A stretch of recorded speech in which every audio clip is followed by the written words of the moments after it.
Hi everyone, in the front of me I've got Xiaomi 13T Pro, and today I'd like to show you how to change the date and time on this device. So let's start with opening the settings, and then we have to scroll down in order to find the additional settings. Let's tap on it. Now let's tap on date and time.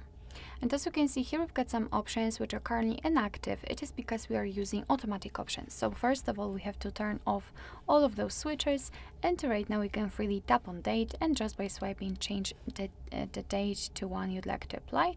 Tap on OK.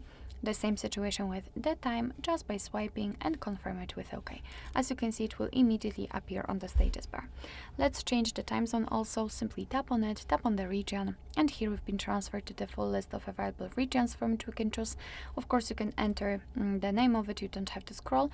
After finding, just tap on it, and it will be also immediately applied. Of course, also be aware that after changing the time zone, the time will also change according to it. Here we've got the time format. Currently it is automatic one, but we can manually pick the 12-hour format or 24-hour one.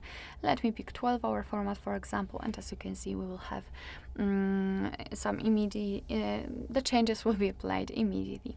Here we've got also the dual clock, so basically you can decide whether you want to use it or not just by tapping on the switcher.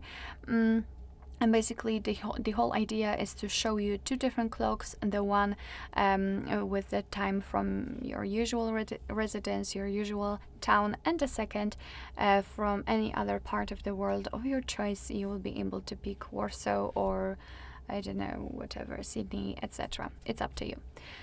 So basically this is the whole manual customization of the date and time. Of course, you can go back to all previous settings just by tapping on those switchers. So we will apply the automatic options, and the time format, simply tap on auto, which is based on the language.